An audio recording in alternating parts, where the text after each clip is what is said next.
Velkommen tilbage, Kasper. Tak. Næstrup, han var inde på, at det presser ham en lille smule, at du er blevet ansat i Leverkusen, fordi du jo kender FCK, du kender Parken, og du kender, hvordan de europæiske aftener kan være herinde. Hvordan føler du dig forberedt på at skulle møde FCK sådan rent taktisk? Jamen, det er da godt, han er presset. Ja, men det er... Jeg kender jo FCK rigtig, rigtig godt, selvfølgelig. Men nu er det ikke os, der spiller kampene. Det er spillerne. Jeg har altid sagt, at kampene tilhører spillerne, spillet tilhører spillerne. Så det er jo, hvad spillerne ser, det er, hvad spillerne udfører inde på banen. Jeg ved, at FCK i Europa og i Champions League er ekstremt svære herinde i Parken. Der har været europæiske aftener, hvor de har spillet op med de største, og de er ikke sådan at knække herinde, så jeg ved alt om en europæisk aften herinde, og det er selvfølgelig også formidlet videre. De gør altid en god indsats, og jeg har kæmpe respekt for den måde, som FCK som klub, som hold også på nuværende tidspunkt, forsøger at skubbe barren opad og blive en europæisk klub, og ikke bare en dansk klub, der skal vinde, men faktisk en europæisk klub, der skal kunne konkurrere i Europa. Og det har været kendetegnet for de år, de har skubbet barren for dansk klubfodbold. Og nu har de et nyt rul, og jeg synes, de er langt med det hold, der er der nu. De er langt med faserne af spillet, og jeg synes, de ser sammenhængende ud. Så vi har stor respekt for FCK og en europæisk aften herinde, men vi er også klar. Vi har også et godt hold, og vi kommer også vel forberedt. Så det bliver en festaften herinde. Bitte sehr. Jeg prøver simpelthen også på dansk, Kasper. Nu sagde din målmand det der med, at det var en drøm at spille Champions League. Det har du jo faktisk prøvet tidligere som træner. Men hvad har det betydet måske sådan lidt sat i sammenhæng med, at du har sagt ja til det her job til Bayer Leverkusen? Altså det er en Champions League-klub, det er en klub, der var tysk mester for 2 år siden. Ja, men det betyder meget. Jeg tror, der skulle noget til for at få mig tilbage til klubfodbold, og jeg har også udtalt i Tyskland, og jeg tror faktisk ikke, at jeg kan ikke lige forestille mig andre klubber, der kender mig så godt, og jeg kender klubben så godt, og den filosofi, der ligger bag. Og det er jo fantastisk, at det er også med konkurrence i Champions League, og med et potentiale på et hold, som både har nogle erfarne spillere, men også en masse ungdom, som skal formes og skabes ind i den filosofi, der ligger i Bayer Leverkusen. Og det var jo selvfølgelig en stor faktor, alle de der ting sat sammen. Så det er utroligt fedt, og jeg selvfølgelig glæder mig til at konkurrere i den her turnering igen, som er den største i klubfodbold. Bitte sehr. Jamen, alle gode gange 3 på dansk, Kasper. Du har prøvet at stå inde i Parken rigtig mange gange i en kulisse, når det gynger derinde. Hvad forventer du af den kulisse, du bliver mødt af i morgen, hvor det jo er hjemmeholdet FCK, der bliver bakket op, og ikke dig den her gang? Jamen, det er lidt specielt. Jeg som træner, seriøst, så når kampen kører, så er det ikke sådan, at jeg mærker... Jo, på en eller anden måde mærker man energien, og sådan, men det er ikke sådan, at jeg beskæftiger mig med det, eller tænker over det. Jeg er fuldt fokuseret på spillet, på holdet og på positioner, og er i gang med at analysere, så det er slet ikke sådan, at jeg går og mærker stemningen på den måde. Det gør man sådan måske bagefter, eller sådan, man kan godt mærke energien og impulserne, men det er slet ikke noget, jeg tænker på. Når kampen kører, så er jeg fuldt fokuseret på selve kampen og hjælpe holdet bedst muligt. Patrick Scherer vom Kölner Stadtanzeiger, bitte. Hi. Sie haben hier als Nationaltrainer oft gespielt, aber auch als Vereinstrainer waren Sie schon 15 Mal hier. Ich habe mir die Statistiken angeschaut, da stehen aber 12 Niederlagen, 1 Unentschieden und 2 Siege. Wie zuversichtlich sind Sie, dass Sie morgen hier mit einer besseren Bilanz rausgehen und die Bilanz aufhübschen? Ja, dieses Mal ist ein anderes Mannschaft. Ja, ich habe hier mit Lyngby amateur at this point it was an amateur club going into the Super League. I was a very young coach, and also of course with FC Nordsjælland we were a club that was trying to fight against the big clubs. So I've always been underdog when we play in here. Try to reach the level. Of course, we had a couple of seasons where we could compete at the same level, and also won the championship in 12. Where we won in November 11, I think, and played a very good match in here. It's a different scenario this time, of course, and we will be ready to fight and play well against FC Copenhagen. This time with a different team. Philipp Arz, bitte, von der Bild-Zeitung. Ganz hinten. In the very back.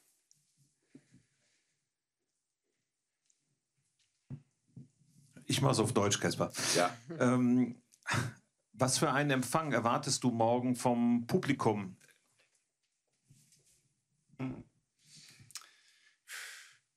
Ja, das weiß ich nicht.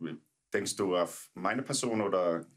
Das weiß ich, habe keine Idee. Ich habe überhaupt nicht keine Gedanken gemacht oder so. Ich weiß nicht. Wir sehen, was passiert. Ich bin für die Mannschaft hier und ich bin bereit, die Mannschaft zu helfen, um einen Sieg zu kriegen. Und deswegen, ich denke nicht auf meine Person in dieses Spiel. Patrick Scherer nochmal bitte. Kasper, Sie haben gesagt, viele junge Spieler auch, die Sie entwickeln wollen. Vielleicht eine Frage an beide, auch an dich, Marc. Axel Tapé ist so ein junger Spieler, der sehr vielversprechend war schon in den ersten Spielen jetzt auch. Könnt ihr was darüber sagen, über sein Talent und was für eine Entwicklung er vielleicht vor sich hat? Er ist ein Riesentalent. Darüber besteht gar keine Frage, gar keine Zweifel. Aber man merkt ihn schon noch an, dass er noch sehr jung ist. 17, glaube ich, wenn ich da richtig liege. Gerade 18 geworden, okay. Geburtstag habe ich verpasst. Keine Einladung bekommen. Nee, aber das, was der Axel auf dem Platz zeigt für einen 18-Jähriger, das ist top. Wenn ich mir überlege, wo ich mit 18 war, da war ich noch nicht mal nah an seinem Niveau dran. Jetzt wohl auch auf einer anderen Position, aber das ist nicht so schlimm.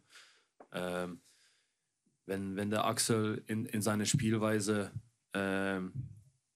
Erfahrung sammeln kann, ein bisschen erwachsener werden kann, dann bin ich zuversichtlich, dass der Axel da eine sehr große Zukunft vor sich haben kann, wenn er natürlich gesund bleibt und weiterhin hart an sich selbst arbeitet. Ich bin mit Marc einig. So.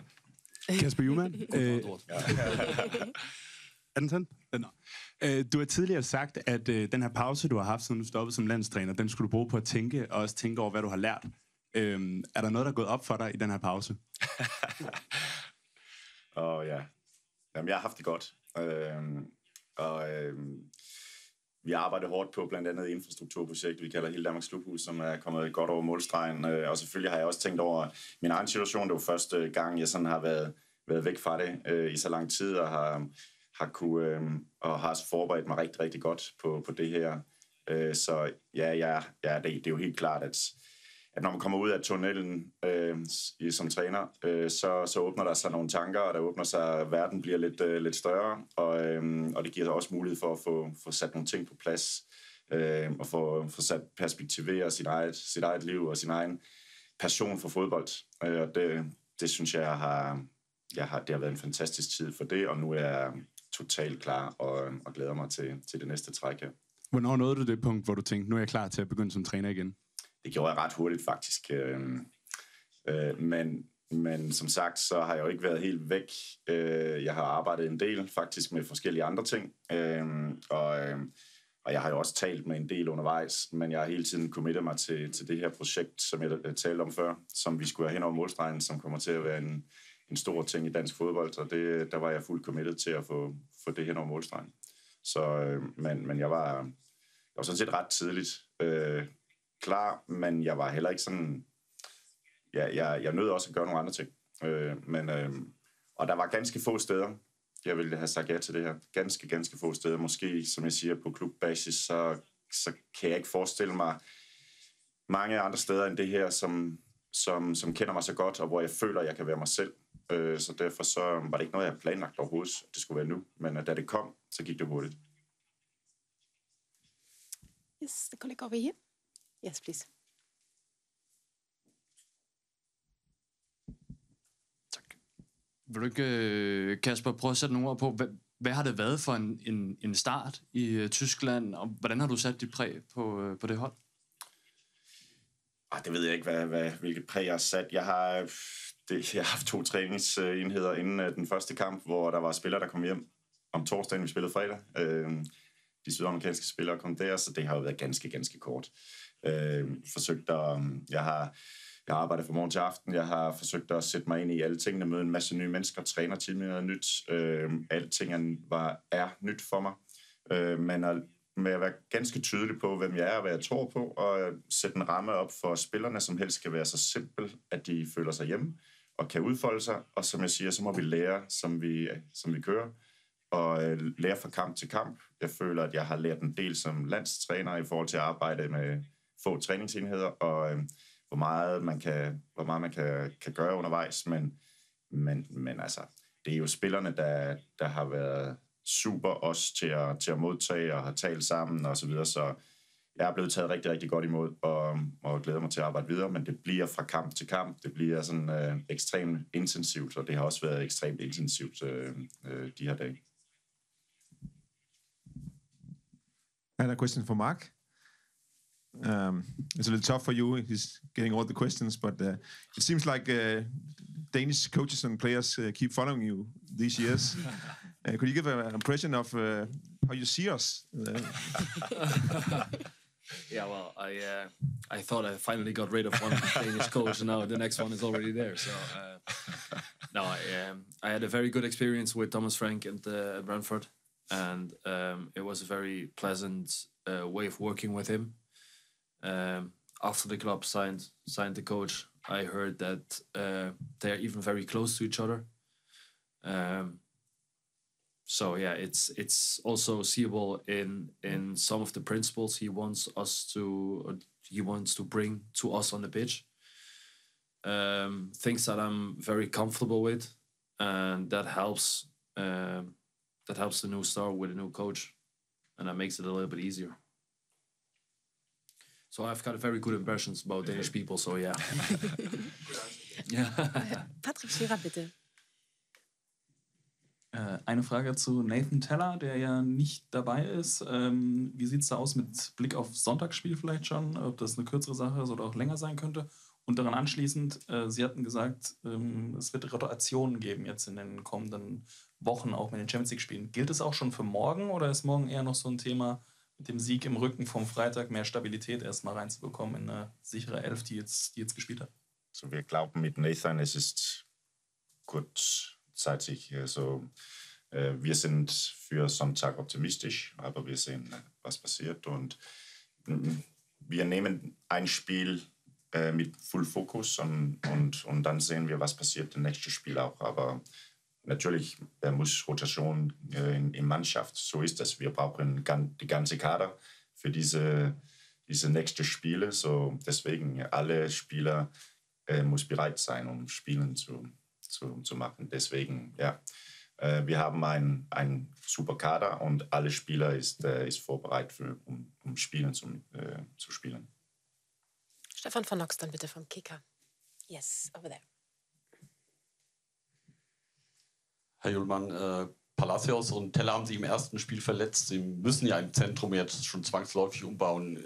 Stört Sie das arg, jetzt nach dem ersten Spiel diese Umbauarbeiten vornehmen zu müssen? Oder würden Sie sagen, das ist, hätten Sie sowieso gemacht? Und die zweite Frage ist, beim Personal gibt es noch weitere Spieler, irgendwie, die jetzt beim Abschlusstraining noch was hatten? Oder können Sie auf alle sonst zurückgreifen? Ja, alle Spieler, aber die 2 Spieler sind bereit. Und ja, natürlich, es war nicht das beste Anfang mit Palla. Wie gesagt, ich glaube, Nathan ist schon wieder bereit, vielleicht am Sonntag. Aber Palla, ja, das ärgert mich natürlich auch für Palla. Aber so ist das. Ich fokussiere natürlich auf die Spieler, wir haben. Und Full Focus, ein Spiel und dann sehen wir. Philipp Ahrens dann bitte, in the very back. Yes. Frage an Marc. Marc, wir haben ja in Rio über dieses Thema Champions League gesprochen und nun ist dieser Abend vor diesem ersten Spiel für dich da. Hast du so in den letzten Tagen mal so überlegt, ja, wie deine Karriere bis jetzt hierhin verlaufen ist, denn das ist ja immer das, was du immer wolltest, mal diese große Bühne zu haben. Ja, stimmt. Ich habe immer davon geträumt, in der Champions League auflaufen zu dürfen. Aber da habe ich jetzt in den letzten 3 Tagen oder 4 Tagen jetzt nicht drüber nachgedacht. Und sicherlich nicht über die letzten Jahre, wie meine Karriere verlaufen ist. Natürlich ist es ein Fakt, dass ich leichter Umweg genommen habe über die 3. und 2. Liga in der Bundesliga.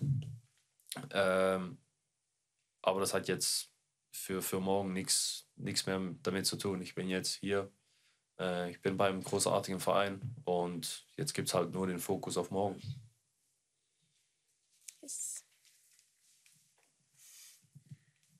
Kasper, velkommen hjem til København, og velkommen hjem til Parken, vil jeg også sige. Hjem til Parken. Du har været ude de her 15 måneder, og nu står du i din anden kamp og skal gå på banen i Parken. Kan du ikke sige lidt mere om, det må være lidt specielt? Jo, det var specielt, og efter sådan nogle intense dage i Tyskland, fra arbejde fra morgen til aften, og lidt af en crazy kamp i den første kamp, og så lande her i København og køre igennem København, og så være her nu. Så selvfølgelig, men som sagt, sådan er det bare. Når kampen kører, så ser jeg linjerne 68 gange 105, 22 spillere derinde, mønstre og afstand, og forsøger at hjælpe holdet så godt som muligt. Og sådan bliver fokus, og sådan har det altid været for mig. Men selvfølgelig er det specielt at være her efter så mange store momenter herinde, og så mange oplevelser herinde på den her bane. Men som sagt, når kampen kører, så er jeg totalt fokuseret og kigger slet ikke på rammerne. Og så som vi talte med Næstrup om tidligere i dag, så er der 3 danske trænere blandt Champions League-holdene. Kan jeg få dig til at sige noget om, hvad det siger om jer som danske trænere? Nej, det ved jeg. Jeg ved ikke. Altså, vi kommer jo med hver sin baggrund, og jeg tror, Thomas og jeg har jo skørt nok efter og Johan Lange i øvrigt også, efter en konkurs i Lyngby lige pludselig haft et laboratorium, hvor vi sad der og var i den 4. bedste række og lavede talentudvikling og lavede spil og trænede førsteholdet, og du ved, så var der sådan et laboratorium, hvor vi udviklede os, tror jeg, sammen, og det var selvfølgelig sådan en periode, hvor man kunne tænke, hvis ikke det havde sket, hvor har vores laboratorium så været? Men det har vi så kunne bruge alle sammen videre. Men jeg synes, at der er en god kultur internt, og vi er gode kollegaer. Vi taler jo med Næs, og vi taler med hinanden derude, og vi føler, at vi har et godt kollegialt. Og når der er nogen, der ligesom slår hul igennem, jamen så får man selvfølgelig også motivation af at køre videre. Og jeg vil sige, at en træner som Morten Olsen har gjort rigtig meget for os alle sammen. Han har kæret sig om os, da vi var unge, og har sat nogle ting op og fået træneruddannelsen godt sat op, og så inspireret os på spillet med bolden. Jeg tror, at Morten har haft en stor indvirkning på hele træneruddannelsen og alle de spillere, eller alle de trænere, som er kommet efter. Men ellers så har vi jo forskellige veje i det. Yes, please. Kasper, du lagde ud med at sige, at du har respekt for FC København. Hvor ser du deres største styrker, og hvad er det, I skal passe på i morgen? Altså, jeg synes jo, det som jeg har respekt for med FC København, det er, at de jo for mange år siden sagde, at vi er en europæisk klub. Lad os finde ud af, hvordan vi kan konkurrere med byen København, med klubben her. Hvordan kan man konkurrere, hvordan kan man løfte sig ind, og et kollektivt spil. Korte, kompakte afstande, der er stadigvæk, man kan tydeligt se, der er dele af det. Samtidig har den en lidt anden tilgang, kan man sige, i forhold til spillet med bolden, har fået flyttet det. Jeg synes, de har sådan år efter år været dygtige til at lægge på og finde ud af, hvad skal der til for at kunne blive ved med at konkurrere i Europa. Så det er strategisk et rigtig, rigtig godt stykke arbejde. Jeg synes, holdet er langt i udvikling, som jeg siger. Jeg synes, der er mange ting i deres spil, der er sammenhængende. Så jeg synes, de kollektivt virkelig er godt arbejdet af Næs, og truppen har gjort et godt stykke arbejde, synes jeg. Kasper, efter du valgte at tage, hvad jeg går ud fra, et tiltrængt fodboldoverlov i en års tid, hvordan har du sat dig selv op til, at du ikke har brug for det igen? Jamen, det kan da godt være, at jeg har brug for det igen på et tidspunkt. Men det ved man ikke. Jeg tror, der er flere og flere, der, sådan der går ind i tunnelen og banker igen et stykke tid, og så på et eller andet tidspunkt, så skal man lige ud af det igen. Men altså, jeg har jo brugt tiden også på til virkelig som jeg siger, også fundere over, hvad har jeg lært af de der tumultariske tider, og de ting, man er igennem som træner. Så jeg har fuld energi og glæder mig helt vildt til at banke igen.